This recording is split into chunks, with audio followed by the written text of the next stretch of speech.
Hello everyone, my name is Piyusha Sachin Patil from Agasti Career Institute of Grade 8 CBSE.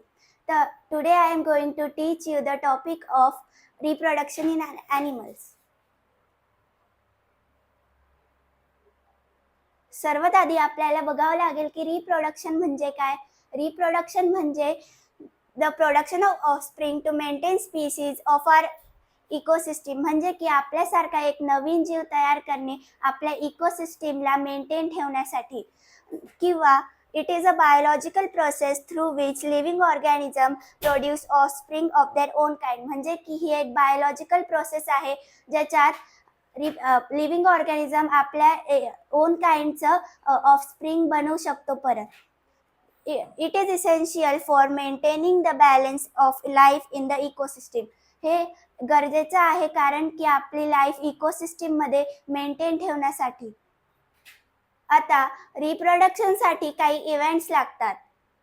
जर ते events केले नाही तर आपण रिप्रोडक्शन नाही करू शकत. तर पहिला इव्हेंट आहे गॅमेटोजेनेसिस. गॅमेटो म्हणजे की गॅमेट आणि जेनेसिस म्हणजे की production. It is the process of production of gametes is known as gametogenesis, म्हणजे की ही एक प्रोसेस आहे ज्याच्यामध्ये गॅमेट आपण फॉर्म करू शकतो, त्याला आपण म्हणतो गॅमेटोजेनेसिस. आता गॅमेट्स, आपल्याला एक प्रश्न पडला असेल की गॅमेट्स म्हणजे काय. तर gamete is a cell that can fuse with another gamete of opposite sex to form a zygote that develops in a young our. म्हणजे की आपण गॅमेट ही एक सेल आहे जी की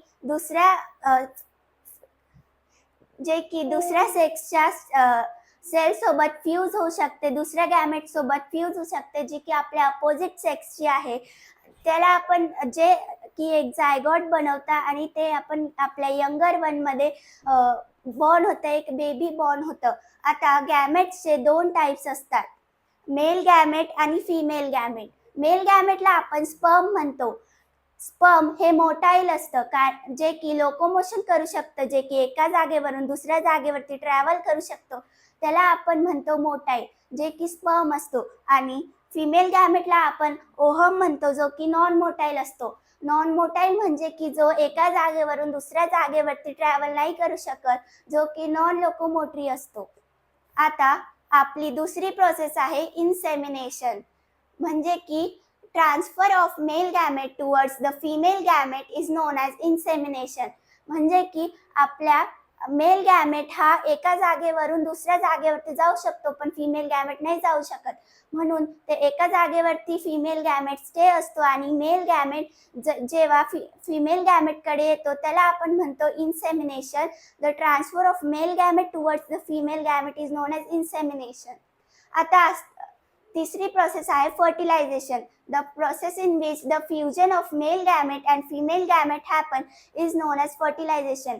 म्हणजे की जी एक प्रोसेस आहे ज्याच्यामध्ये मेल गॅमेट आणि फिमेल गॅमेटचं फ्युजन होतं ते असतं फर्टिलायझेशन. आता मेल गॅमेट हा हॅप्लॉइड असतो आणि फिमेल गॅमेट पण हॅप्लॉइड असतो. आता हॅप्लॉइड म्हणजे काय.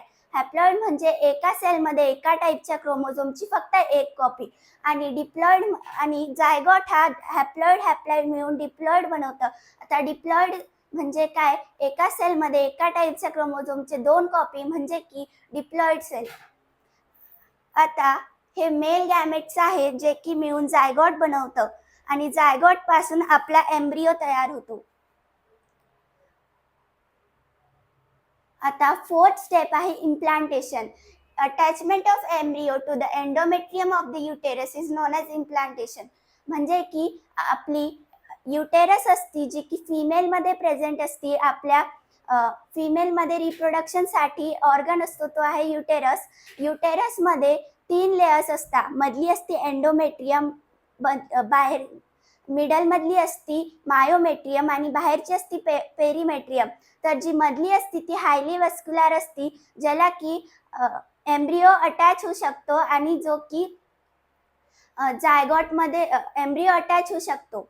तर एंडोमेट्रियम हायली वस्क्युलर असतं. आता हायली वस्क्युलर म्हणजे काय.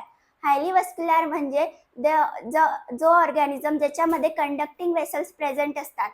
आता फिफ्थ स्टेप आहे जस्टेशन.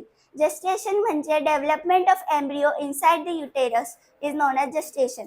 म्हणजे की जी एम्ब्रियो आहे त्याचं युटेरसमध्ये डेव्हलपमेंट होणे. आता युटेरसचे एंडोमेट्रियममध्ये जे एम्ब्रियोची डेव्हलपमेंट होते त्याला आपण म्हणतो जस्टेशन. आता सहावी प्रोसेस आहे parturition. The process to give birth to the baby is known as parturition. म्हणजे की आपल्या बेबीला बर्थ देणे, आपल्या बेबीला आपल्या फिमेल बॉडीच्या बाहेर काढणे, त्याचं नाव असतं पार्च्युरेशन.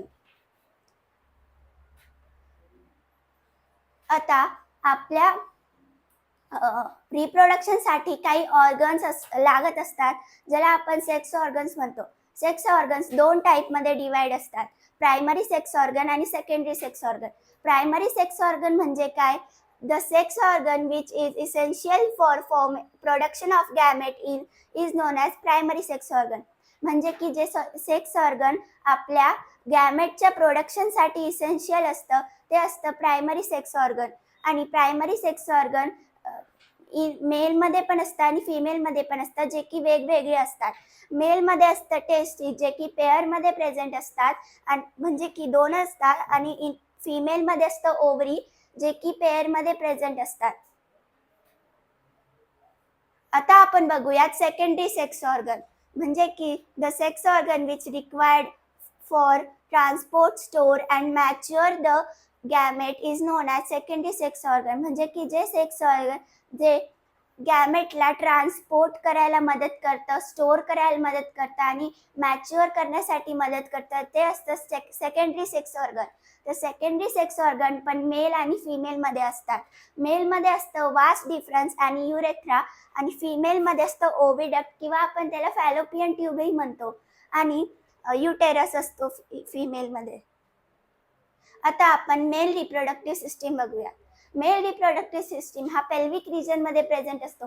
पेल्विक रिजन कुठे असतो? तर आपल्या ॲब्डॉमेन कॅव्हिटी आणि आपल्या थाईच्या मधला रिजन हा असतो पेल्विक रिजन. तर आपण त्याच्यामध्ये प्रायमरी सेक्स ऑर्गन बघूयात. तो असतो टेस्टिस, जो की पेअरमध्ये प्रेझेंट असतो. Present in a bag like structure outside abdomen cavity is called scrotum sac. म्हणजे की हा एक ॲब्डॉमेन कॅव्हिटीच्या बाहेर प्रेझेंट असलेला ऑर्गन असतो, जो की स्कॉटम सॅकमध्ये प्रेझेंट असतो, सॅक लाईक स्ट्रक्चरमध्ये प्रेझेंट असतो. त्या सॅकला आपण स्कॉटम सॅक म्हणतो.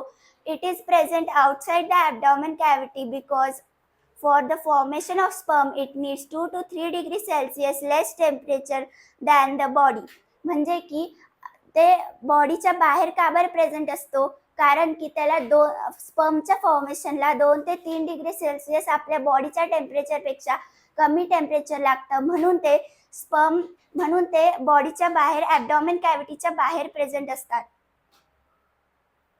आता आपण बघूयात male accessory duct and gland. तर आपण आधी बघूयात की डक्ट म्हणजे काय आणि ग्लॅड म्हणजे काय. तर डक्ट म्हणजे एक पाईप लाईक स्ट्रक्चर नाहीतर एक ट्यूब लाईक स्ट्रक्चर ज्याच्यामध्ये आपल्या बॉडीमधले पार्टिकल्स फ्लो होऊ शकतात, नाहीतर फ्लुइड फ्लो होऊ शकतं. आणि ग्लॅड म्हणजे आपल्यामध्ये जे ऑर्गन्स असतात जे फ्लुइड सिक्रीट करतं, फ्लुइड लाईक सबस्टन्स सिक्रीट करतं, म्हणजे की ग्लॅड. आता मेलमध्ये 4 टाईपचे डक्ट्स असतात, रेटेटेस्टिस, वास इफ्रेन्शिया, वास डिफरन्स आणि इपिडायडलिस. आणि मेल ॲक्सेसरी ग्लॅंड हे 3 टाईप्सचे असतात, प्रोस्टेट ग्लॅंड, सेमॅनल ग्लॅंड आणि बल्बोयुरेथ्रल. हे तिन्ही ग्लॅंड मिळून एक फ्लुइड सिक्रीट करतं, त्याला आपण म्हणतो सेमॅनल फ्लुइड. आणि सेमॅनल फ्लुइडमध्ये स्पर्म ट्रॅव्हल करू शकतात, आपल्या मेल बॉडीमधून फिमेल बॉडीमध्ये येऊ शकतात सेमॅनल फ्लुइडच्या थ्रू. सेमॅनल फ्लुइड आणि स्पर्मला मिळून आपण म्हणतो सिमेन.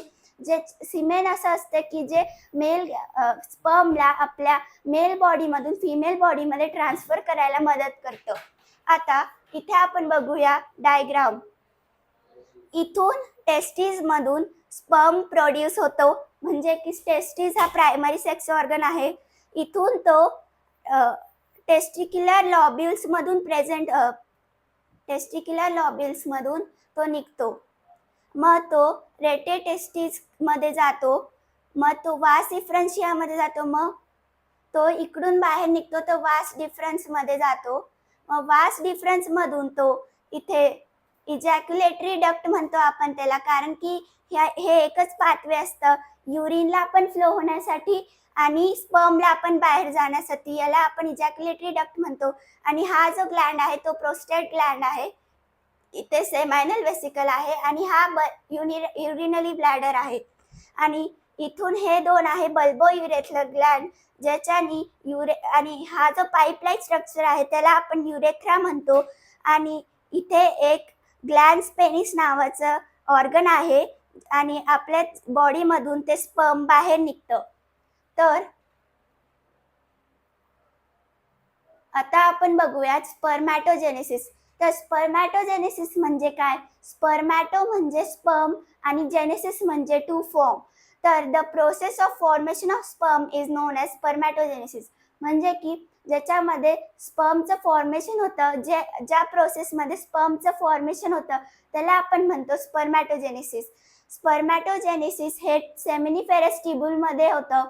सेमिनिफेरस टिब्यूलमध्ये खूप सारे गॅमेट्स सेल्स असतात, ज्या सेल्सला आपण स्पर्मॅटोगोनिया म्हणतो. तर स्पर्मॅटोगोनियामध्ये spermatogonia undergoes mitosis and form primary spermatocytes. म्हणजे की त्याच्या स्पर्मॅटोगोनिया मायटोसिस करतं आणि ते प्रायमरी स्पर्मॅटोसाइट्स बनवतं. आणि प्रायमरी स्पर्मॅटोसाइट्स मिओसिस करतं, मिओसिस नावाची प्रोसेस करतं आणि ते स्पर्मॅटिड बनवतं. आणि स्पर्मॅटिड हे स्पर्मिओजेनेसिस करतं. स्पर्मिओजेनेसिसनी स्पर्म बनतं. आता स्पर्मिओजेनेसिस ही कोणती प्रोसेस आहे? स्पर्मिओजेनेसिस म्हणजे मॅच्युरेशन ऑफ स्पर्म. ज्या प्रोसेसमध्ये स्पर्मला मॅच्युअर करतं, स्पर्मला नॉन मोटाईल पासून मोटाईल बनवतं, ते असतं स्पर्मिओजेनेसिस. आता तुम्हाला एक प्रश्न पडला असेल की मायटोसिस आणि मिओसिस म्हणजे नेमकं काय? तर मायटोसिस म्हणजे जे आपल्या बॉडीमधले क्रोमोझोम्स, आपल्या सेलमधले क्रोमोझोम्स इक्वली डिवाइड करतात, त्या प्रोसेसला आपण म्हणतो मायटोसिस. आणि मिओसिस म्हणजे जे आपल्या बॉडीमधल्या क्रोमोझोम्सला हाफली डिवाइड करतात. तर मायटोसिस हे 46 क्रोमोझोम्सचे असतात. 46 जर क्रोमोझोम्स असले एका सेलमध्ये तर मायटोसिस प्रोसेस झाल्यावर ते 46 क्रोमोझोम्सच राहील. आणि जर मिओसिस प्रोसेस झाली 46 क्रोमोझोम सोबत तर ते 23 क्रोमोझोम्स होऊन जाईल, कारण की ते हाफली डिवाइड आहे. आता आपण स्पर्मचं डायग्राम बघूयात. तर हे आहे स्पर्मचं हेड आणि हे आहे न्यूक्लियस, जे की स्पर्मला ब्रेन्स लाईक काम करतं. आणि हे आहे मिड पीस, हे मिडल मधलं हे आहे नेक आणि हे मिड पीस आहे, जे की स्पर्मला एनर्जी मिळायमध्ये काम करतं. आणि हे आहे टेल, जे की टेल स्पर्मला मोटाईल बनवतं. थँक्यू.